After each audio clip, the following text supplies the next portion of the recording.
This meditation is an invitation to relax deeply, using only the breath. Breathing in through the nose, count to 6.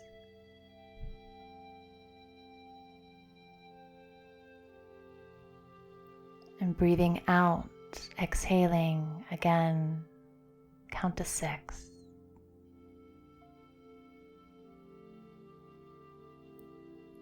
Again, breathe in slowly.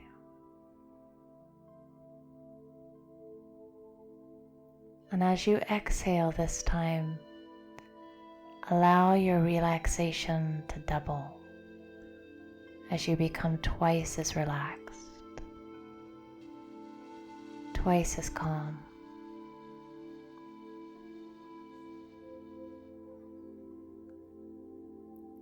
Take a slow, deep breath in, and every time you exhale, imagine that you go deeper and deeper into the center of your being, where there is complete stillness.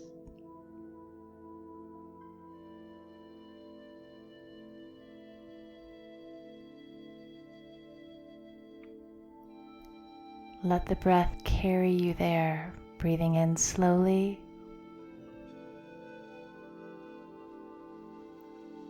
and exhaling as you double your relaxation and go deeper and deeper into the center of your being.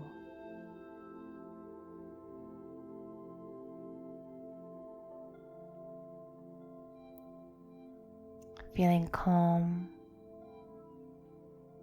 relaxed, and completely peaceful. Knowing that you can simply bring your attention to your breath and allow it to move slowly in and out whenever you need to relax, whenever you need to deepen your sense of calm and connection with your own center and soul.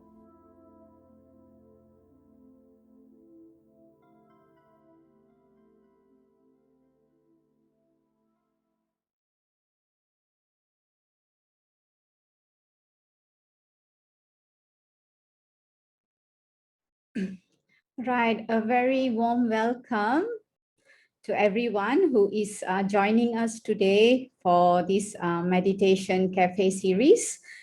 Those who are in the Zoom session, as well as this program is going live on FB.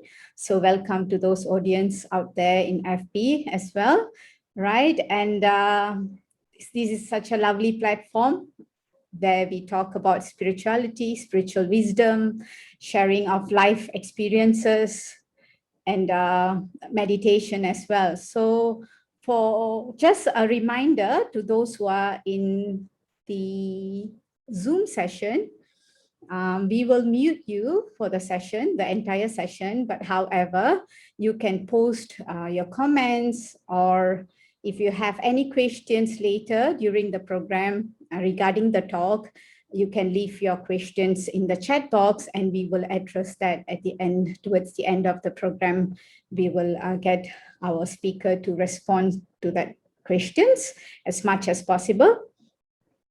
All right, so to start the program today, it is our great pleasure and a fortune to have with us today. I fondly call him Brother Tim, and Mr. Tim Whitening, all the way from Blue Mountains, Australia, with us today, and to talk about this very interesting topic, very intriguing topic, in terms of taking charge of our own or my happiness. So welcome to Brother Tim Whitening. And before I pass on to the session, to him, the session, and it will be in a format where he will give us some insight. He will enlighten us with those thoughts. And right after that, I will bring in some conversations regarding that topic, and then we will open up for question and answer session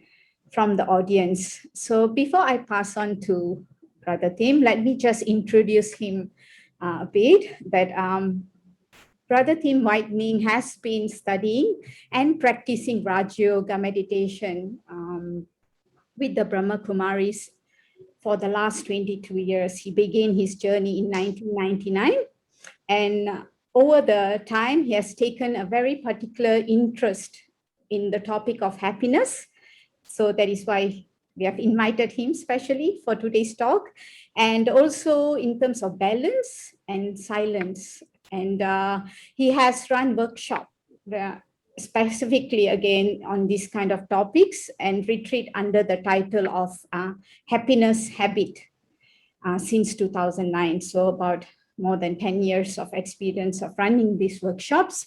And he's also a professional working with the disability sector since 2001 and currently resides in the Blue Mountains, where the retreat center is outside Sydney in Australia.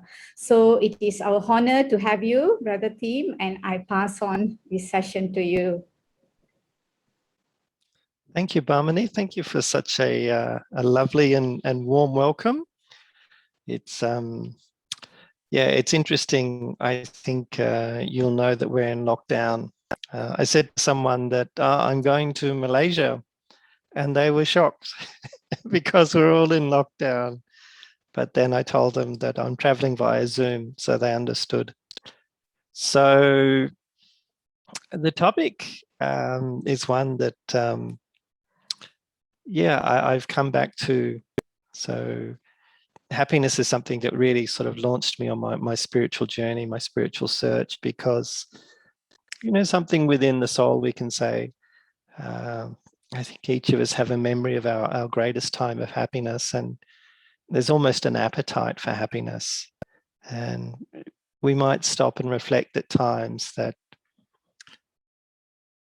you know, there's the possibility for more happiness than I feel that I'm experiencing. And so this was something that set me on my spiritual journey, I can say.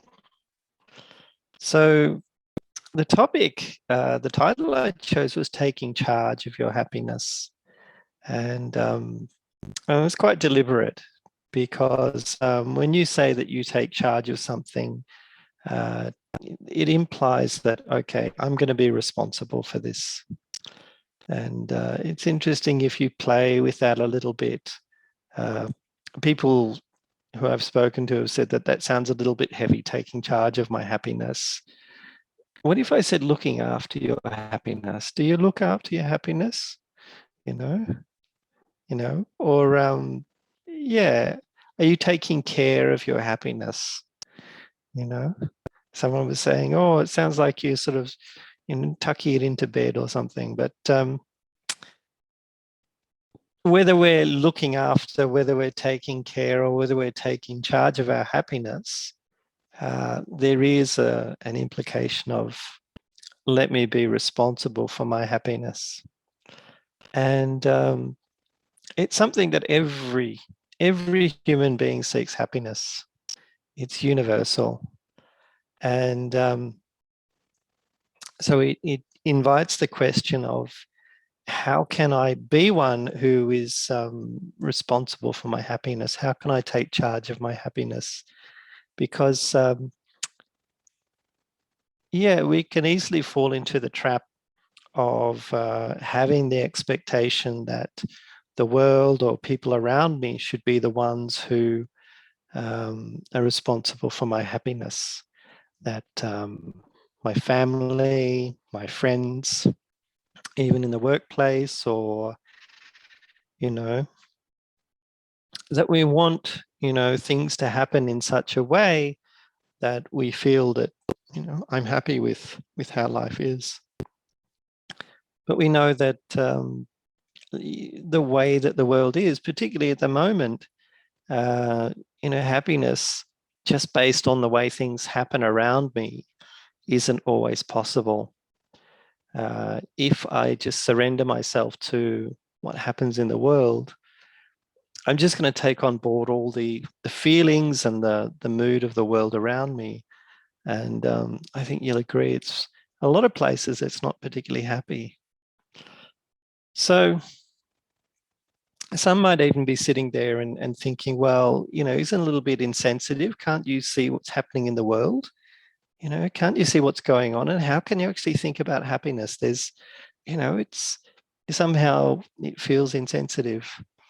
But I do like this expression that it's better to, they say it's better to light a candle than curse the darkness. So if I'm someone who can be responsible for my own happiness, I'm in a much better place to share it with others. The nature of happiness is it is something that's shared.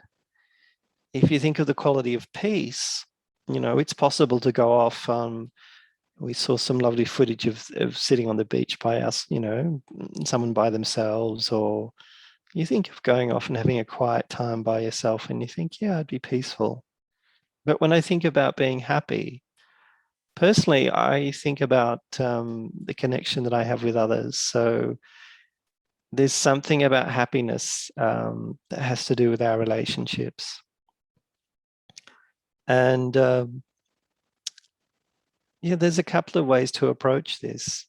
I think that from my own experience, if I can create that happiness, then I'm in a position to bring it to the relationship, whoever I come into contact with. So what is happiness? That's a good question.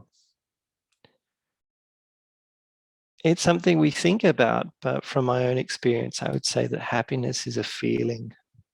So happiness is something that we feel. It's something that touches us on a heart level. And it's interesting that we use the language for feeling. We talk about I feel cold or I feel hot, but this is a sensory feeling. So we use the word feeling and we're talking about the things that we take in through the senses. But then we also say, I feel embarrassed or I feel happy. So this is something that's going on internally.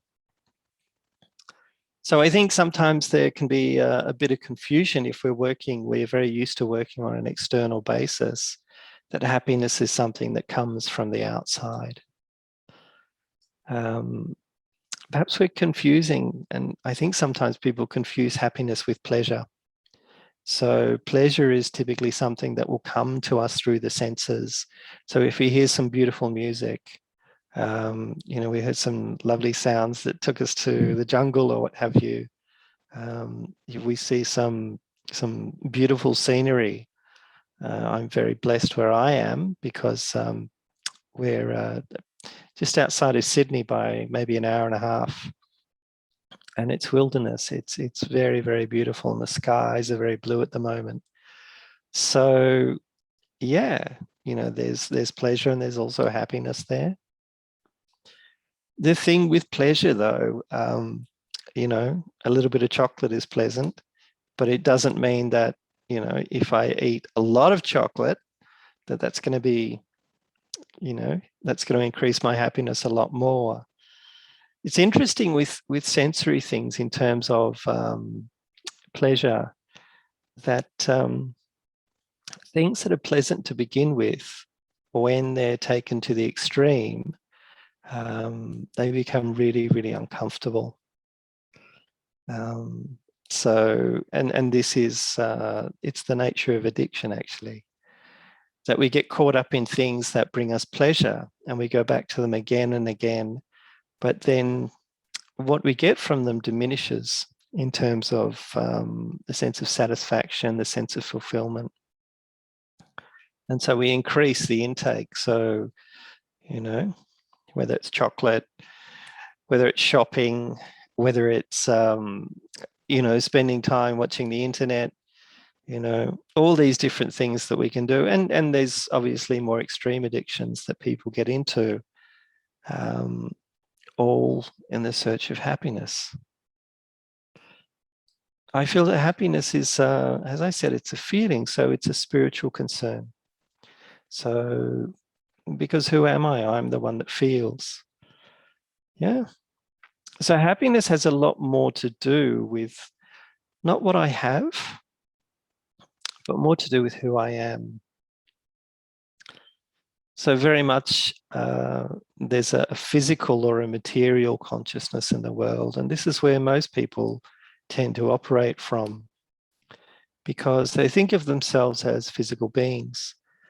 And so in order to create that happiness, if I can create the world around me as I like, if I can manipulate or manage my material world, then I'll be happy. But that has its limitations, and I think that's becoming more and more evident. I would suggest that if you're probably tuned in here, you're more spiritual in your thinking. And so we have to look at how can I create happiness for myself? It's not necessary that things have to be perfect. It's not necessary that things always need to be comfortable and always need to be, easy. One of the fascinating things I find with happiness is even when we find ourselves in really difficult situations, we can come away from a very difficult situation, but there can be a feeling of happiness in the sense that I dealt with something that was really difficult, but here's a measure for you. You can imagine if the same situation came again, and you can look back on it and say, okay, that situation was difficult, it was uncomfortable, and I really felt tested, but you know what? I did my absolute best. And if that situation, if that circumstance or a similar one came again, I would respond in the same way. So I think this is a really, really good measure. And you'll find that even though a situation is difficult or testing, if we respond in a positive way, if we respond in a spiritual way, our response is one of virtue. You'll find that we think, yeah, I'm actually happy with that difficult situation because I've done my best. So happiness has a lot to do with what we can call pure action. So pure in the sense that there's a positivity to it. When we think of happiness, one aspect of happiness is appreciation. And I've mentioned before that happiness, connected with our relationships. Relationships are interesting that they bring us the most happiness. If you speak to most people, they would say their friends, their family, they bring them the most happiness. But as well as that, they probably test us the most. It's a double-edged sword. But there is this aspect of appreciation. And I think one of the threads or one of the main ingredients for happiness is this aspect of self-appreciation. Because I am going to encounter difficulties, and I'm going to encounter people who, regardless of what I do, regardless of, no matter how hard I try, I won't be able to please them. It's just the nature of that. I'm thinking of an expression that there's our in charge here, the senior sister Sally. So she oversees the running of the retreat center where I am. I remember her being interviewed, and she recalled a book title, and the book title was "What You Think of Me Is None of My Business." Which what you think of me is none of my business. So if you think I'm wonderful, yeah, that's great. If you think, I'm annoying or I'm a pest or what have you, look, that's fine as well. But if I come from a place of self-appreciation, if I come to know myself and really know my qualities, know my strengths, know my weaknesses, but be accepting of them. And, obviously I'm going to work on them.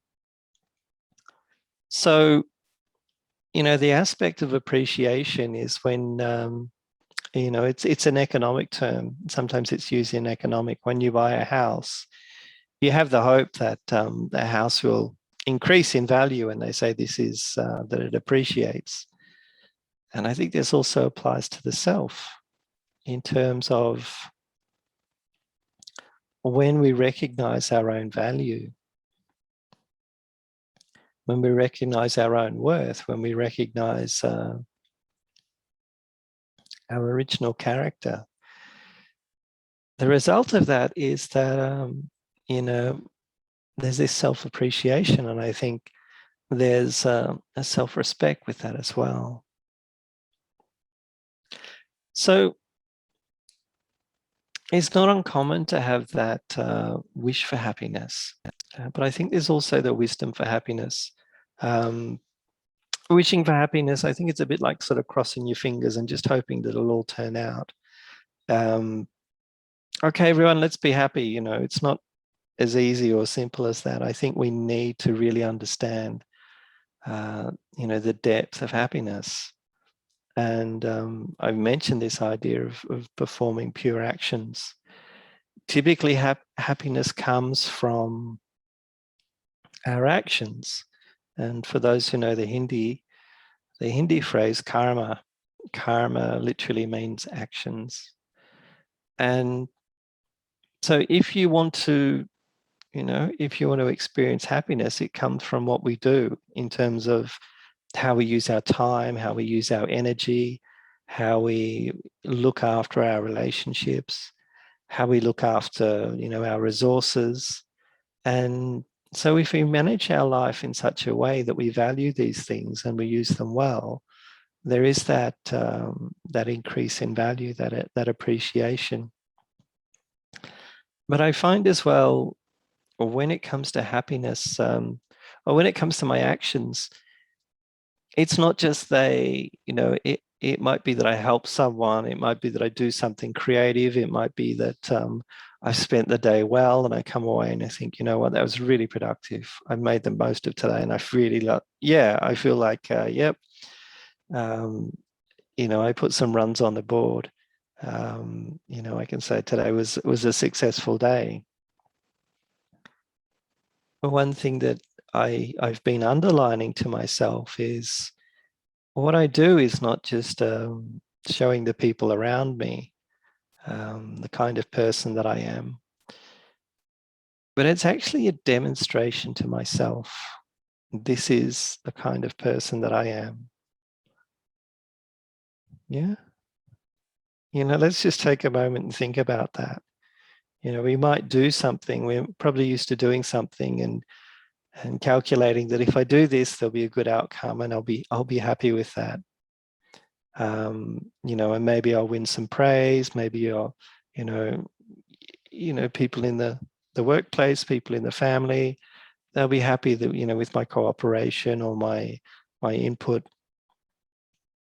But time and time again, it's a lesson it's one of those lessons that we learn over and over again, that what I do, my actions, they're a demonstration to myself of the kind of person that I am. So in this sense, happiness has a lot more to do with my character. Yeah, so whether I like it or not, on a daily basis, I can reflect on my own actions. And this is an illustration of, this is who I am, this is my character.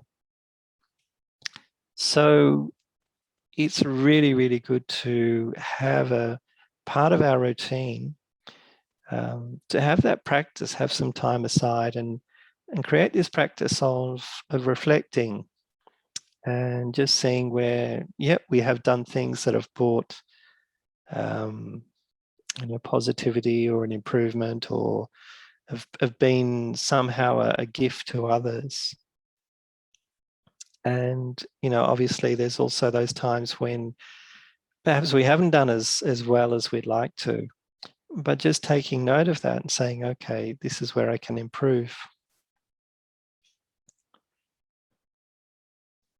Excuse me for a minute.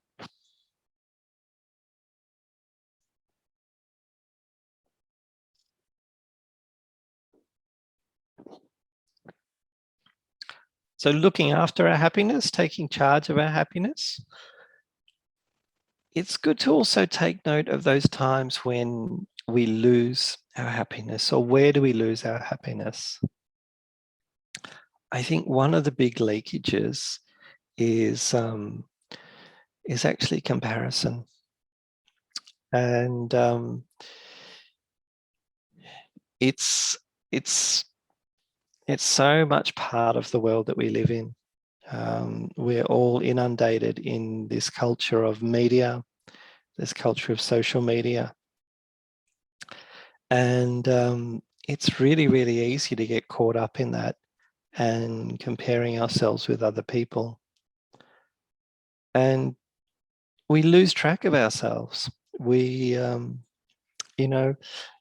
other thing is too, out there, with the media, there's marketing that is all about, that you'll be a better person, you'll be a bigger person, you'll be a more important person if you have the latest watch, the better car, the better iPhone, or whatever the phone is.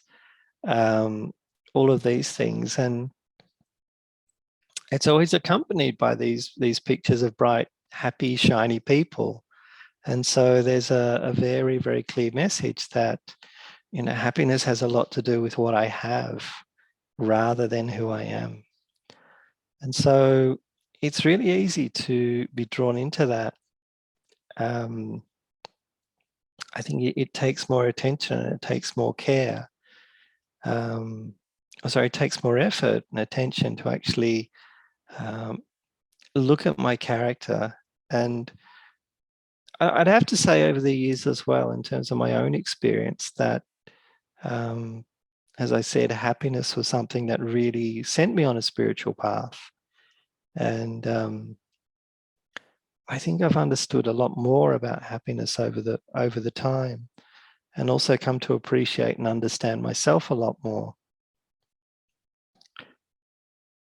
An essential ingredient in this is a spiritual consciousness, but also a higher consciousness.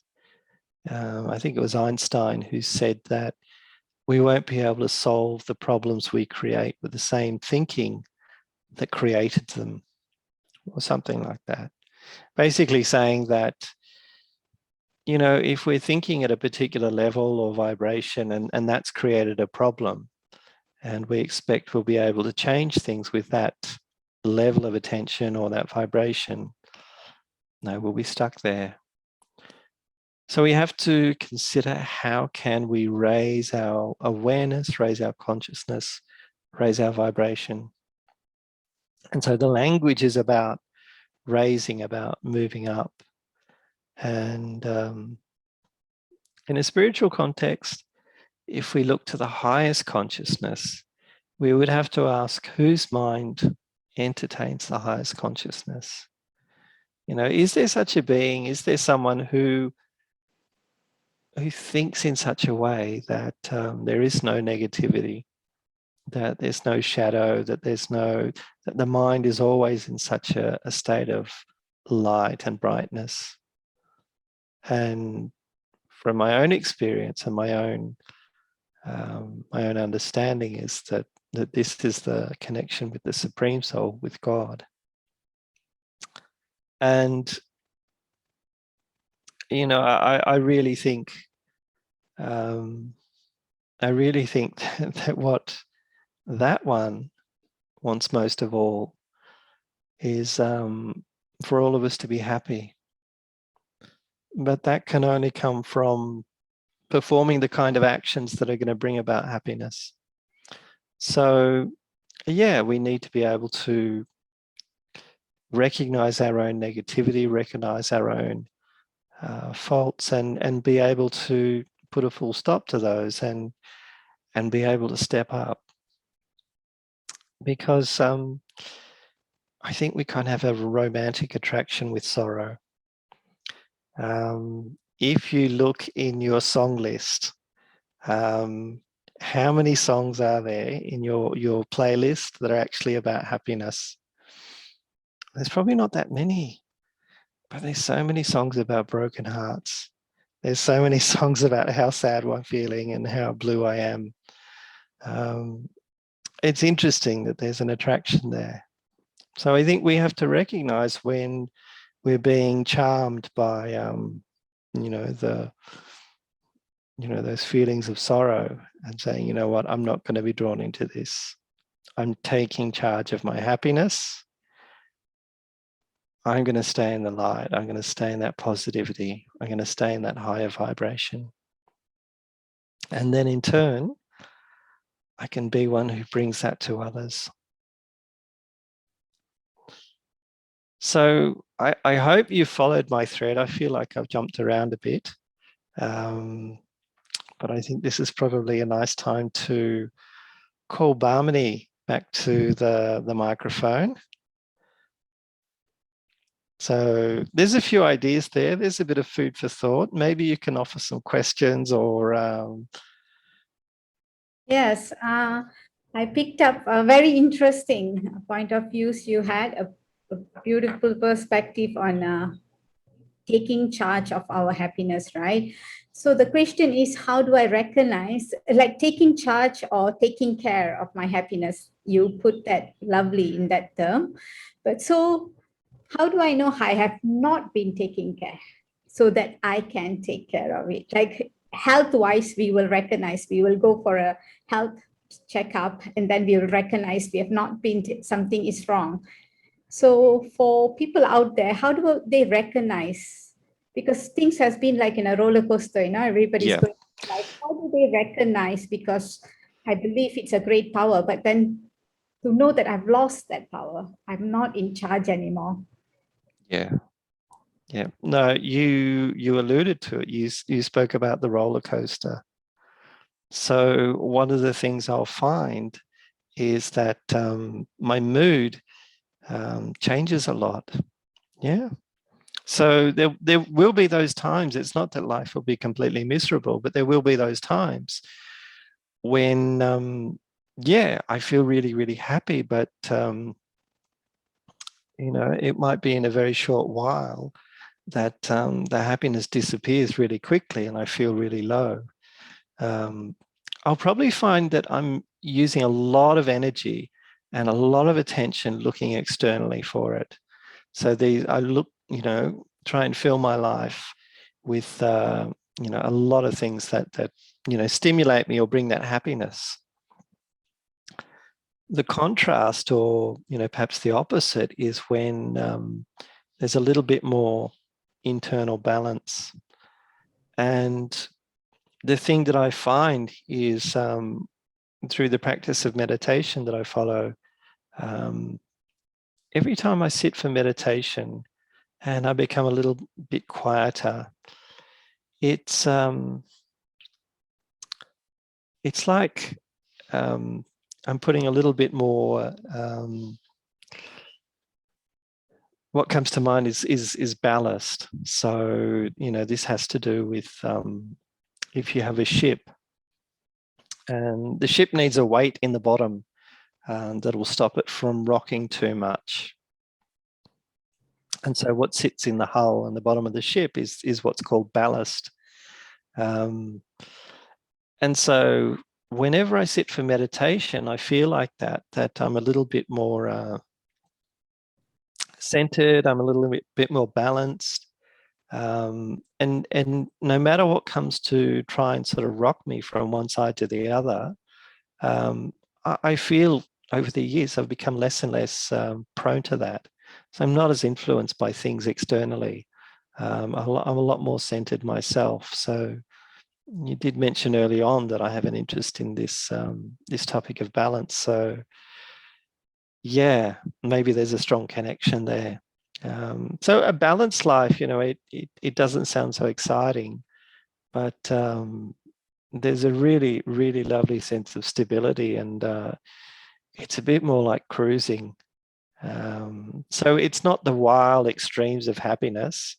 So yeah, I don't, in my youth, there was the wild Friday nights or the wild Saturday nights, but then there was always Sunday morning, um, which was, that's when you pay for, spending too much money or too much energy or, whatever else you were doing. So yeah, this is where there's an imbalance.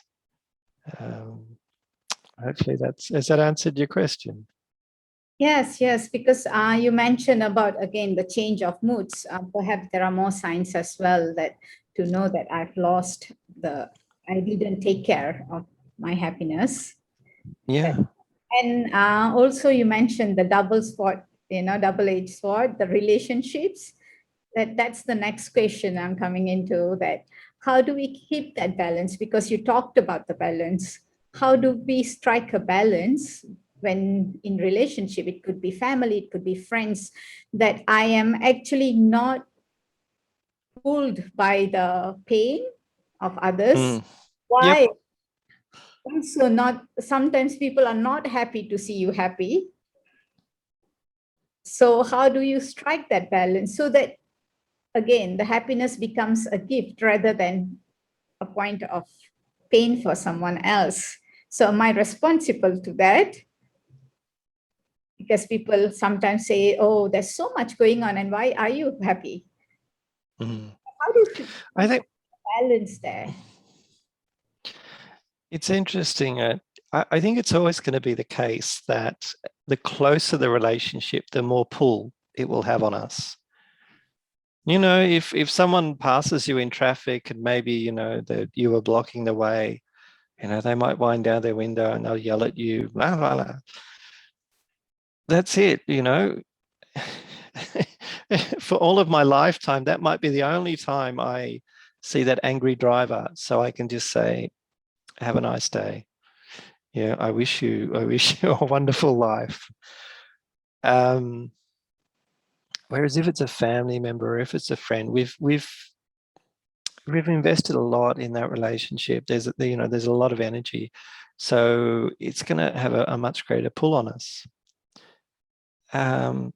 One of the things that helps is actually to, and it might sound counterintuitive, but to create a little bit of, we can call it emotional distance.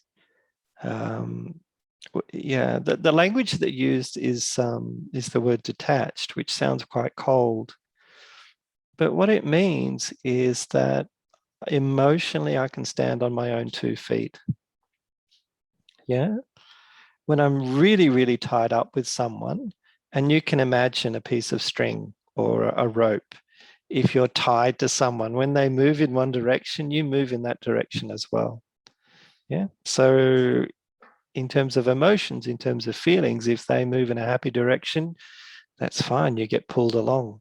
If they move in a sad direction, that rope or that string will pull you the same. So we have to think about, okay, if I want to take charge of my happiness, I need to make the choice that I'm going to stand on my own 2 feet emotionally. I'm going to stand on my own 2 feet in terms of my feelings. And so what that means is there will be times when people around us have different moods, and we say, it's not that I don't love you any less, but you're sitting under a grey cloud. I'm not going to join you there. You know. So yeah, we need to be comfortable with our own happiness and sensitive to the feelings of others. But I don't think to surrender our own mood just because someone else is feeling in a particular way. And happiness doesn't, it doesn't necessarily always mean to be bubbling over and, the life of the party type happiness. Just quiet and cheerful is enough sometimes. And I'm thinking of one time when I spent some time in hospital, and people came to visit me, and it was so lovely when they came and they just sort of smiled. And I remember someone came to me, and it might have been a cultural thing that, from their culture, if someone's in hospital, you shouldn't look happy. You should be worried. Or I said to them, gee, if I go by the look on your face, maybe something's really wrong, or something wrong's going to happen. Whereas the people who were smiling, I took a lot of comfort and assurance from that. So, yeah. Yeah, thank you for that. So that people can really feel that, it's okay to be stable in our feelings of happiness while others are not, and Mm, give that to them. But so the next one is, you were talking about self-appreciation. mm. Is the key that we can maintain our happiness. So now again, going back, how do I develop that? What are the steps, if there is, from your years of experience that you can share with us? Yeah, it's interesting. From my experience in workshops, if you say to people, what are 10 things about yourself they'd like to change, immediately they can rattle off 10 things. And you say, okay, I want you to tell me 3 good things about who you are. And mostly people feel really uncomfortable. They feel really uncomfortable to talk about themselves in that kind of way. One thing that I think contributes a lot is our own inner dialogue. Yeah. How would you go if someone put a microphone to your mind and hooked it up to a speaker so everyone could hear what you were thinking? Would you be comfortable with that? For there's been times, and I think before, in years gone past, I would have been really uncomfortable if people could hear what I was thinking, because talking to myself very, very critically. Now, if I wouldn't talk to a family member like that, I wouldn't talk to a friend like that. I know there'd be conflict in the workplace if I spoke to someone like that. Why am I talking to myself like that? Yeah, yeah. So I think our inner conversation, we need to listen to that, and we need to be prepared to change it. And so, yeah, the more that we can just look at, you know, I don't think it's sort of pop psychology. I think we really need to, I love this expression that you must ask the heart.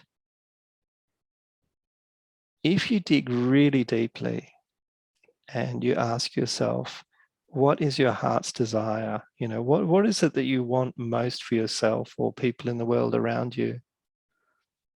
It's human nature that we want the world to be a peaceful place. We want people to have all the happiness that they wish for.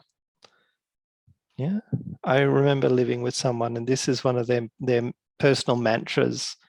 That whoever they met, they internally they would say to them, and the feeling they would give to that person is, may you have all the happiness that you wish for, because what does it cost me? It costs me nothing.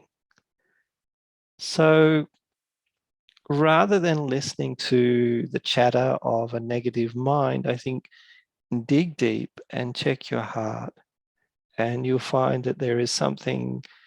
When we really go into the essence of who we are, there's something absolutely pure. It's part of the human spirit, that what we want most of all is a good life. We want that for ourselves and that for others. So when we tap into those feelings, I think that's a really, really good way to start to change that that critical conversation. And so if we can sit there, with those really, really, heartfelt feelings, these very positive feelings, that at my very core, what I want for others is for them to be happy. I want them to have a good life, you know. I want them to be peaceful. You know, it creates a good feeling, and happiness will come from that. And when I reflect on myself, that yeah, this is really my character. This is who I am. There is that appreciation. But I think I mentioned as well, in terms of how I use what I have, and you know, whether it's my time, whether it's my energy, how I look after my relationships. When I use all of these things and I use them well, there's a sense that I'm making the most of what I have, you know. And you find there's people who don't have very much, but they use it well. They'll be really, really happy. Whereas people have a lot and they're wasting their time, they're wasting their energy because they have a luxurious life and they don't need to do anything. They become a bit lazy and what have you. And they lose their happiness because they're not using what they have well. There's not that appreciation. So it's interesting. Thank you so much for that. You know, it's a great idea to sustainability of our happiness, because it's not just for a moment, right? That means we have to maintain it.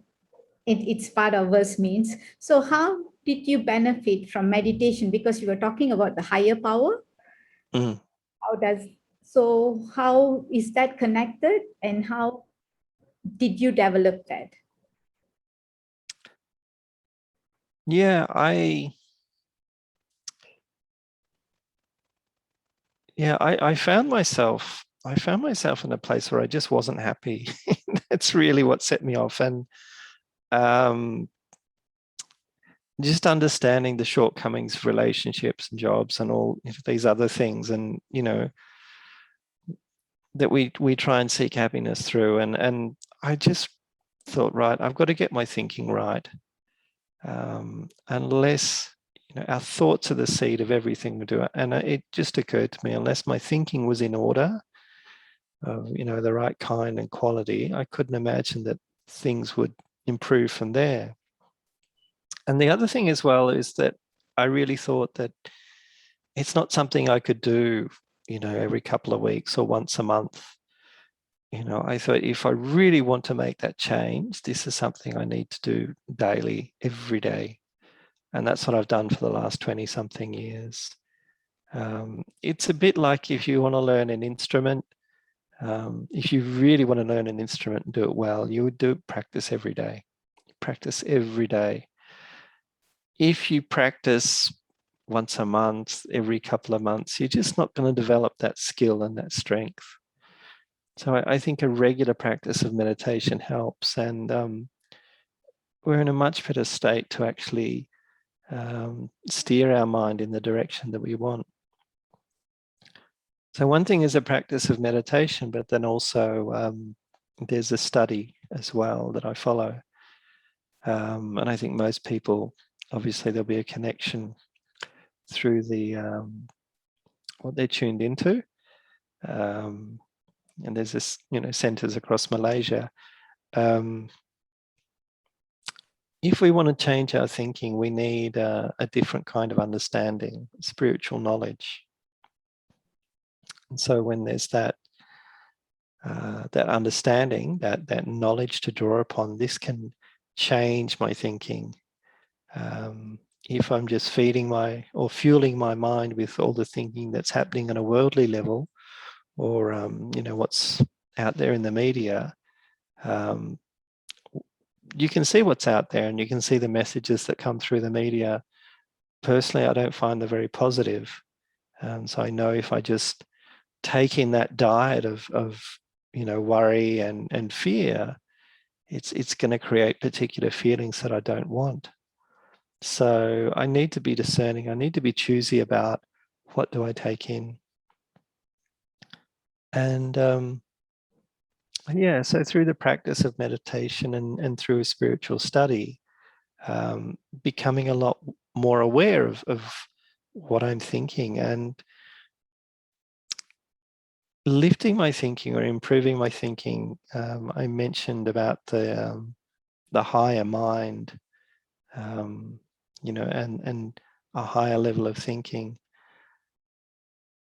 In the end, I think it's inevitable that if we want to shift our thinking, we have to move away from an ordinary human consciousness. I'm not sure where else you could go. I'm really not sure. It sort of seems to be the end result that you'll end up reaching out or directing your mind to God. And so this is something that everyone needs to explore for themselves. And for me, that exploration has gone on for many years and it continues. It's a daily exploration and it's very much a relationship. So to know that there is a higher being that's, not just an idea and a concept, but a real thinking, living being, feeling being, whose mind, whose heart is of the purest and the highest energy. And when I connect with that, when that's a target of my thoughts and my feelings, I pick up that vibration. It's it's a practice, but it's very special. That's really beautiful to hear that from you. And so now what we will do is take some questions from the floor. Yeah, and there's Please. two questions up here. I'll just read it out to you. And it's related to just what you spoke, daily practices and all of that, habit. So they have just said, thank you for sharing this event. My question is, how can I restart meditating? I have lost the habit. So Yeah. yeah. It's okay. One of the things is to do anything regularly. There's two sides. It creates momentum, which is what we want. So that's an energy that moves forward. You do it the first day, you do it the second day, you do it the third day. And each time you do it, you're adding greater energy and more momentum. The other thing is that if you do the same thing every day, it can get really boring. And so this is when we start to tune out. So ideally, when people come to learn meditation, I tell them to create a space. You may not have a room that you can set aside, but even a chair. And it's just a story. I had a friend who she would get up in the early morning to meditate, and she would come to sit in her meditation space, and she had pets.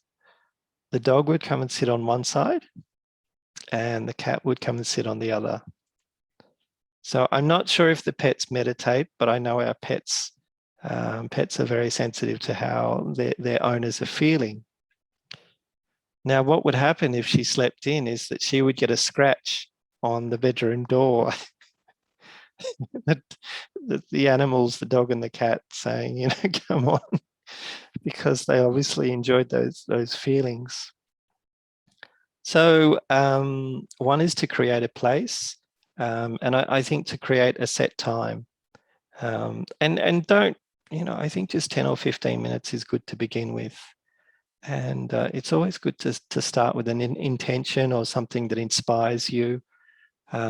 What's a quality that you want to improve, that you want to increase? And just to slow down the mind and just to, play with, what does that quality mean to me? How does it feel? What does it look like? Where do I see it in my life? So it's a bit of an investigation, and as your mind slows down, the feeling starts to rise. So yeah, there's maybe discipline is a strong word, but it creates strength. The Olympics are on at the moment. These people are very, very disciplined, and they're the top of their field. They're all really, really fit. So yeah, if you want a mind that's a beautiful place to be, yeah, you've got to create a habit, a happiness habit. So make sure that you're feeding your mind. Yeah, set some time aside each day. Okay, thank you for that tips, and the steps. And now the following question is also very interesting. How do I overcome disappointments? Because that's major thing, right? We get disappointed and then immediately lose our happiness, perhaps. So how do I overcome disappointments from not meeting my own expectations on myself? Okay. It's we have these different. I was talking about a spiritual study, and there's a lot of wisdom in it. And there's one line that comes up again and again, and for me, this is such a comfort. The line is that which has to happen is now taking place. So whatever's going on, it's going on for a reason, and it's meant to take place.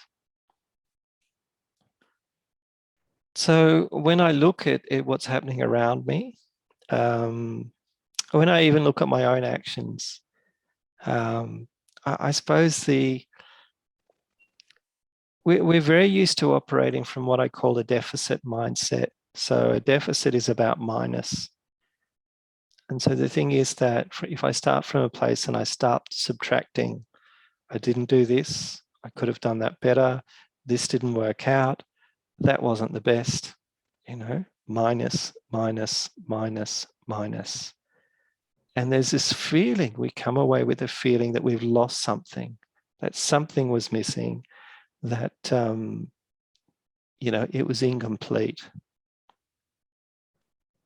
And so it creates this feeling of deficit. If I can look at any sort of situation and say, you know what, given the circumstances, everything that went on, and as much as I could, I did my best. If I take this approach, there's kind of an acceptance, there's kind of, I'm reconciled with the situation and say, okay, it wasn't as good as it could be, but I did my best and I'm okay with that. What happens is that, whenever I create this minus thinking, I have to go back to it. I'm drawn back again and again and again to try and calculate it. How can I, remove the minuses?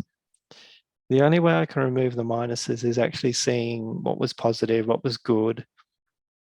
And, you'll find that we talk a lot about the things that went wrong, so this deficit mindset. And when things go really, really well, there's nothing left to work out. There's nothing left to resolve. There's nothing left to improve. We think, yeah, that was great. So we just move on. So, yeah, so this is the thing, really, to accept the situation, accept how it turned out. Maybe it wasn't as good as it could be, but let me be accepting of that and move on. Because otherwise I get stuck. I'm stuck in the past. Moving ahead and a feeling of movement in life, a feeling of progress is also something else that's a wonderful source of happiness, is feeling that my life is moving along. When I feel stuck, yeah, this is really, really the opposite to happiness. Yeah.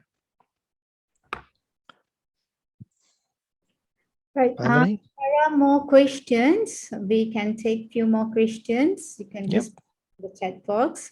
Or we are also looking into the FB Live if there are any more questions, right? Otherwise, the last bit of, again, like just now you mentioned about the disappointment and then being able to remind, again, going back to that self-appreciation, like in your experience, right?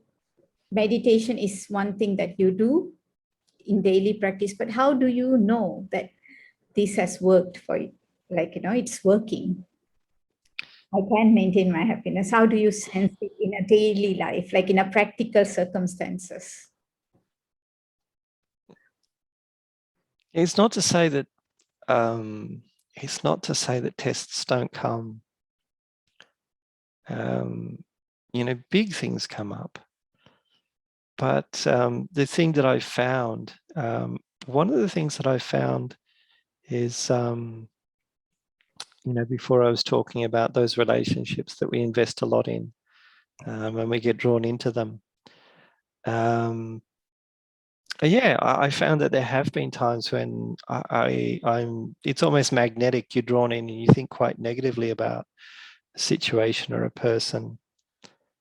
And, it's almost like, tripping over the same, let's say there's a path outside your house and there's a pavement stone that's sticking up. It's almost like walking along the same pavement every day, tripping over the same stone. You think, I'm not going to do that tomorrow. And then the next day you get up and you walk along the same path and you trip over the same stone. And we do it again and again and again and again until one fine day we reach a point where you say, you know what? I'm not winning anything from criticizing this person. I'm not winning anything from criticizing myself. And we reach a point where the strongest, the deepest, the most, the most resolved feeling is, you know what? I'm going to put that aside, because what I value most of all is that I want that feeling of moving ahead. I want that feeling of being happy. And so I think our intention, it creates a space where we invite that happiness. So always keeping that intention, but not to be drawn into that deficit mindset. Because as I was saying, those, whenever we get negative, there's that minus. There's a minus in our feelings. There's a minus in our thinking. Subsequently, there'll be a minus in our energy as well. If we think a lot that way energetically, we lose a lot. You think of someone who's positive, they're light, they're sort of, dancing around. There's a lot more energy there. Right. Thank you so much, Brother Tim, for sharing those enlightening words and also all the wisdom from your experiences. So on behalf of the Meditation Cafe and the audience here, we are very, very grateful to have you. But before we end the program, we would like to just invite you to give us a commentary and a meditation experience for all of us here, so that we can start taking charge of our happiness. Oh, thank you all. Thank you for joining. Thank you, Bhamini, for hosting. It's been really, really lovely. And just think, everyone who's come online, there's been a mind space that's been created. Everyone listening to, everyone thinking about, this is the essence of meditation, that we're creating feelings. So that's already been happening over the last hour or so. So thank you all. So, Yeah, for the next, sorry? a meditation journey. Yep. Yes, thank you. Okay. So sit comfortably and relaxed. It's always good to start with a deep breath. And just be aware of the state of your physical body. Sit comfortably.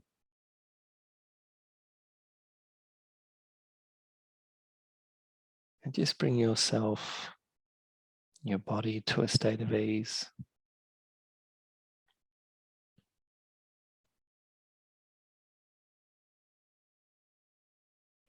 And just bringing our attention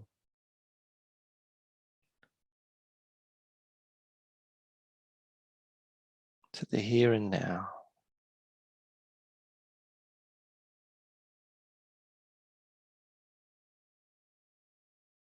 And maybe take a few moments to reflect on the day. Things that I've done and I've been happy with, that I've used my time well.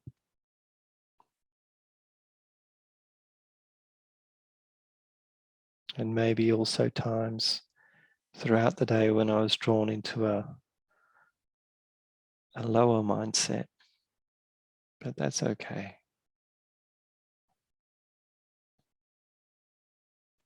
Right here,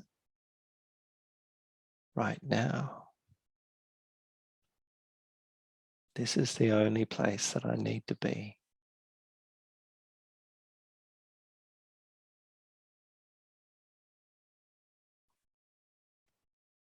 Just by being present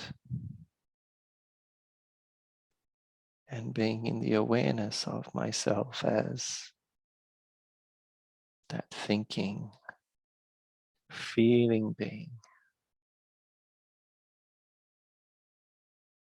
By being present, I'm fulfilling all that I need to do right now.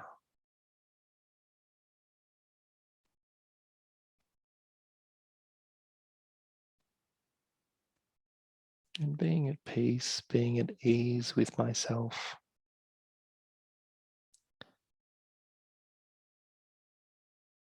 I'm in a really good place to create positive feelings. Let me hold the thought that no matter who I meet over the next day or two, let me hold the feeling that may they have all the happiness that they wish for.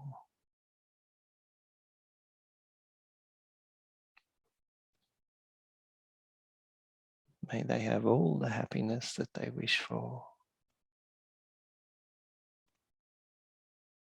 May you have all the happiness that you wish for.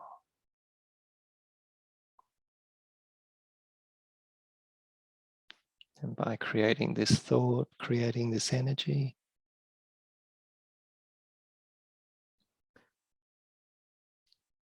my giving creates a space to receive.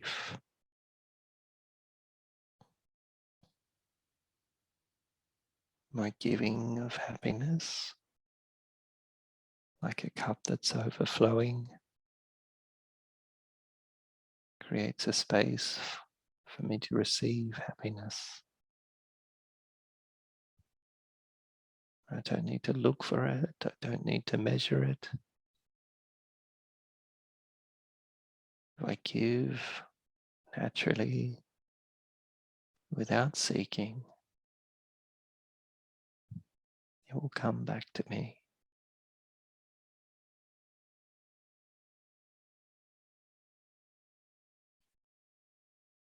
May you have all the happiness that you wish for.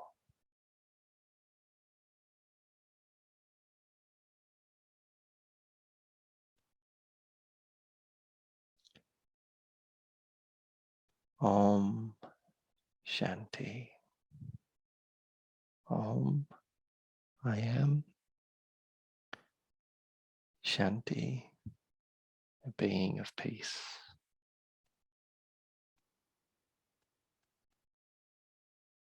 Thank you all.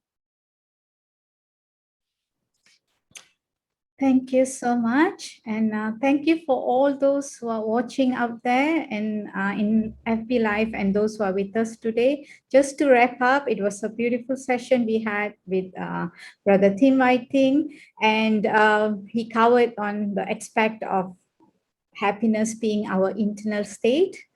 And it's an internal aspect, not something that we acquire outside, but it's very much internal. And he really showed and discussed the steps that how we can actually go in and have that inner dialogue for us and start appreciating ourselves and create that vibration or that feeling of happiness within, so that we could give that more and more to others, and all the meditation tools and steps as well. So with that, we are very grateful once again, Brother Tim, to have you. And for more conversations on these spiritual wisdoms, meditation, and experiences, join us more on the next Meditation Cafe series. With that, I thank you all. See you all the next time. Bye.